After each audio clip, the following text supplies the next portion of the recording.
আমাদের ভালোবাসার হারাম রিলেশনের 4টা ধাপ হয়। কয়টা ধাপ? 4টা ধাপ হয়। দুনিয়াতে যখন যুবক যুবতী ভালোবাসে, প্রেম করে, তাদের ভালোবাসার অবস্থা কয়টা হয়? 4টা। ঠিক তেমনি ভাবে কোন মুমিন যখন আল্লাহর সাথে কোনো ভালোবাসায় জড়ায়, গভীর সম্পর্কে জড়ায়, মহব্বতে জড়ায়, আল্লাহর পেয়ারা বান্দা হয়ে যায়, তখন তারও 4টা অবস্থা হয়। সুবহানাল্লাহ। দুনিয়া দিয়ে আখিরাতকে বুঝতে হবে, দুনিয়া দিয়া আখিরাতকে বুঝতে হবে। কারণ দুনিয়াতে আল্লাহ পাঠাইছে আদ-দুনিয়া মাজরাতুল আখিরাহ, দুনিয়া আখিরাতের ক্ষেত। এখান থেকে আখিরাত বুঝা কামাই করে নিয়ে কবরে যেতে হবে।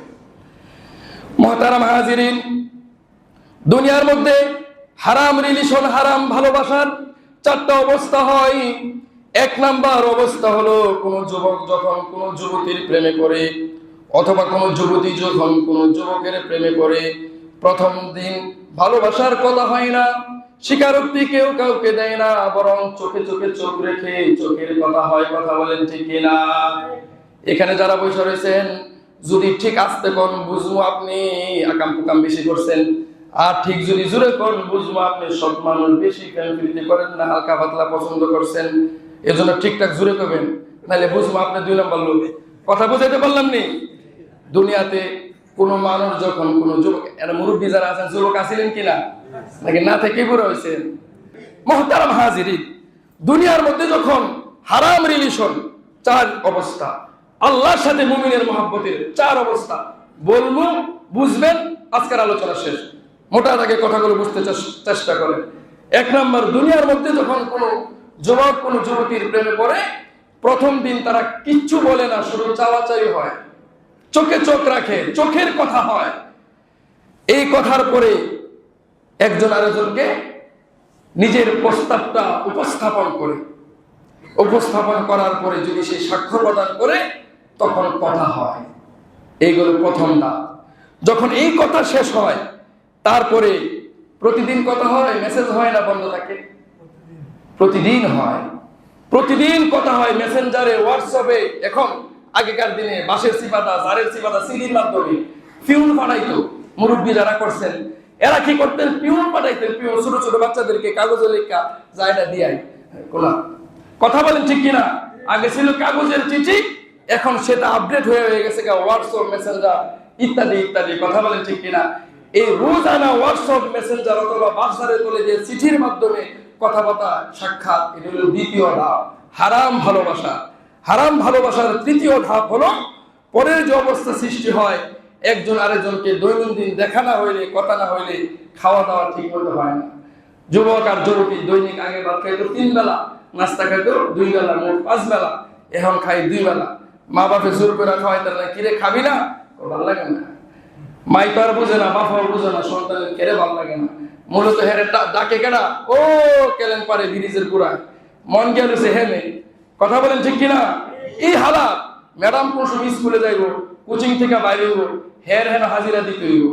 এর টেনশনে 3 বেলার খানা আয় পরে 1 বেলায় 2 বেলায় শুকায় বসতে লেগে জায়গা, চাপাটা বাইকা ভিতরে জায়গা। এমন অবস্থা হয় কি হয় না? যুবক ভাইয়েরা, হয় কি হয় না? হয়। মুহতারাম হাজিরিন, এই খানা দানা ছাইরা দেন। এটা হলো হারাম ভালোবাসার 3য় ধাপ। হারাম ভালোবাসার 4র্থ যে চূড়ান্ত ধাপ সৃষ্টি হয়, সেটা হলো ভালোবাসা যখন একটা গভীর পর্যায়ে পৌঁছা যায়, তখন সে তার সামনে মা দাঁড়ায় থাকে, মারে মাই মনে করে না, বাপের বাপই মনে করে না। যে বাপ তার জন্ম দিল, যে মা তারে লালন পালন করে বড় করলো, সে মা, সে বাপকে সে মানুষই মনে করে না। তার দম দৌলত, টাকা পয়সাও তার কাছে মরিচিকা মনে হয়। শুধু সামনে আইনে হুর, জুলেখা, বিলকিস, কুলসুমের ছবি ভাসতে থাকে। কথা বলে ঠিক কিনা? আর সে সিদ্ধান্ত নেয়, এভাবে আর থাকা যায় না, চলো আমরা কোথাও চলে যাই, আমরা আমাদের বিবাহ বন্ধনে জড়ায় যাই। মৌলভী সাহেবরা বয়ান করে, ওয়াজ করে, প্রাপ্ত বয়স্ক হইলে তখন আর বাপ মার দরকার পড়ে না, রুটগার্ডের মৌলভীরা বিয়া পড়াই দিলে হয়ে যা। চলো আমরা চলে যাই বান্দরবন অথবা সাদা পাহাড়ের দেশ গোরাগঞ্জ, সেদিকে গিয়ে আমরা 3 মাস থেকে আসি। মোবাইল বেচো, স্বর্ণ বেচা কিছু লোক, এর দিন দুনিয়ার আমাদের দরকার নাই, তুমি আর আমি। চলো, বেশি কাপড় চোপড় লয় না, সব ফালায়া মান ইজ্জত, মা বাবা কত কষ্ট করে 17, 18, 20 বছর সন্তানের লালন পালন করে, সে সন্তান মা বাবার মুখে চুলকানি মাইখা, ধন সম্পদ ফালায়া উন্মাদ আর পাগল হয়ে নারীর পিছনে পুরুষের পিছনে ছুটতে থাকে, এভাবে ঘর বাড়ি সব ফালায়া দূরে চলে যায়। এটা হলো ভালোবাসার দুনিয়ার হারাম রিলেশনের চতুর্থ ধাপ। কথা বলেন ঠিক কিনা? আমি যে বললাম আমার কথায় কি যুক্তি আছে না নাই? এই সাইড ধাপের বাহিরে হয়?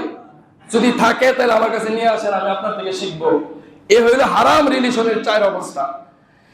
এখন আসেন উল্টা দিকে বুঝেন, যে ব্যক্তি ইমানদার হবে, এই যুবক যুবতী হয়েছে দুনিয়ার গান্দা নাপাক একটা শরীরের পাগল। আর যে ব্যক্তি আল্লাহর পাগল হয়ে যাবে, এখন আসেন আল্লাহর পাগল যে হবে, যে ইমানদার আল্লাহর পাগল হবে, তারও 4টা অবস্থা হবে। 1 নম্বর অবস্থা, দুনিয়াতে যখন সে আসবে, দুনিয়াতে আসার পরে যদি সে মুসলমানের ঘরে জন্ম হয়, তাহলে তো সে আল্লাহকে চিনা বোঝা তার জন্য সহজ হয়ে গেল।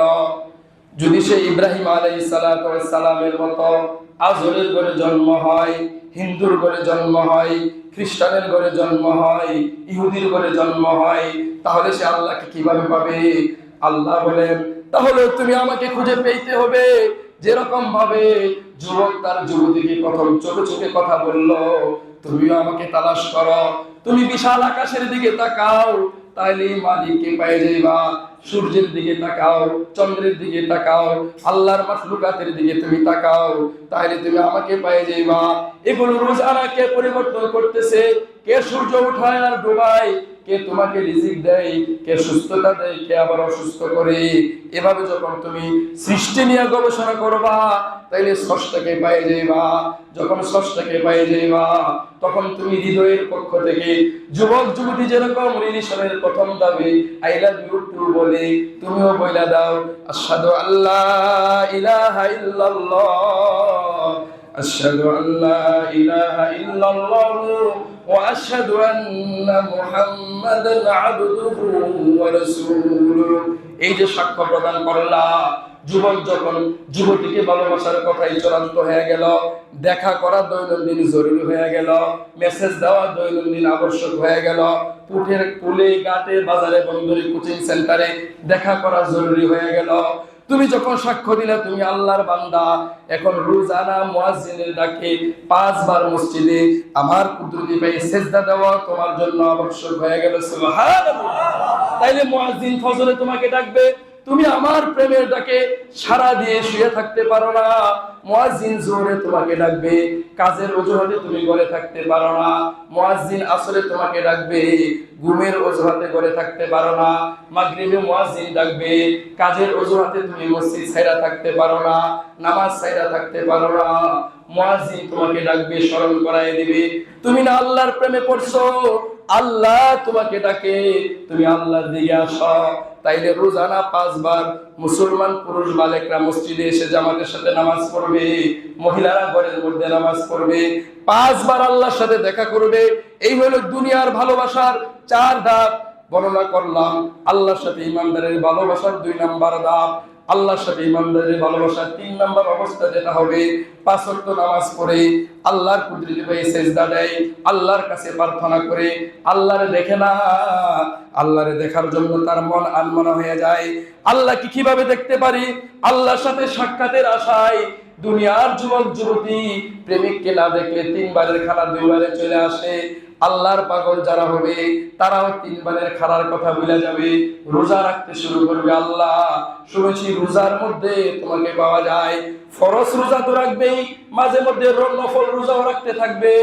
আল্লাহর সাথে সাক্ষাতের আশায়, আল্লাহর পেয়ারার মাহবুব হওয়ার আশায় এভাবে নফল রোজা রাখতে থাকবে।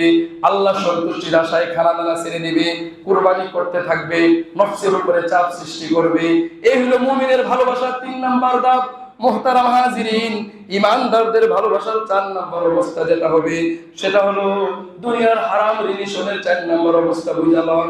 দুনিয়ার হারাম রিলেশনের 4 নম্বর অবস্থা, বাপ মার মুখে চুলকানি মাইরা, বাড়ি ঘর সাইরা, ধন সম্পদ সাইরা, মিয়া বিবি দুইজনে মিলে এলাকা সাইরা পালায় যায়। ধন সম্পদের মায়া করে না, কাপড় চোপড়ের মায়া করে না, বাপ মার কথাও ভুলে যায়, পাগল হয়ে যায় একজন আরেকজনের জন্য। ইমানদারের ভালোবাসা যখন আল্লাহর প্রতি চূড়ান্ত হয়ে যাবে, আল্লাহর ভালোবাসায় যখন ইমানদার পাগল আর উন্মাদ হয়ে যাবে, সেও তার মুষ্টিবদ্ধ টাকাগুলো বাক্সের মধ্যে ভরে ভরে মদিনা জিয়ারতের স্বপ্নে, আল্লাহর ঘর দেখার স্বপ্নে, হজের কাফেলায় আর উমরার কাফেলায় সওয়ার হয়ে ভ্রমণ করে সে আল্লাহর ঘর পর্যন্ত পয়সা যাওয়ার জন্য পাগল হয়ে যাবে। কথা বলেন ঠিক কিনা? সেও সাদা কাপড় পরে ফেলবে, আল্লাহর ভালোবাসায় সাদা কাপড় পরে, আল্লাহর মোহাব্বতে সাদা কাপড় পরিহিত করে, সিলাইবিহীন কাপড় পরে আল্লাহকে ডাকতে থাকবে। আল্লাহ, দুনিয়ার যুবক যুবতীরা প্রেমে পড়ে মা সারে, বাপ সারে, টাকা পয়সা সারে, ইজ্জত সম্মান বিলীন কইরা দেয়, আমার দিকে তাকায় দেখো, আমিও মাওলা তোমার প্রেমে পড়লাম, কষ্ট অর্জিত পয়সা কোরবানি করলাম, সিলাইবিহীন কাপড় পরে তোমার ঘরের মেহমান হয়ে, তোমাকে দুনিয়াতে দেখা যায় না, তোমার নিদর্শন আল্লাহ তোমার ঘর দেখা যায়, তোমার ঘরকে দেখার জন্য তোমার ঘরের উদ্দেশ্যে রওনা হইলাম। আল্লাহ, তুমি তোমার ঘরের মেহমান হিসেবে আমাকে কবুল করে আনা। সুবহানাল্লাহ। এজন্য দুনিয়া থেকে আখিরাত বুঝেন। কথা বুঝাইতে পারলাম? আল্লাহ আমাকে আপনাকে সকলকে সত্যিকার অর্থে বাইতুল্লাহর মুহাব্বত নিজেদের দিলে লালন করার তৌফিক দান করুক। সকলে বলে আমিন। আমাদের সকলকে বারবার বহুবার হজ উমরা করার তৌফিক দান করুন। সকলে বলেন আমিন। ওয়া আখিরু দাওয়ানা আলহামদুলিল্লাহি রাব্বিল আলামিন।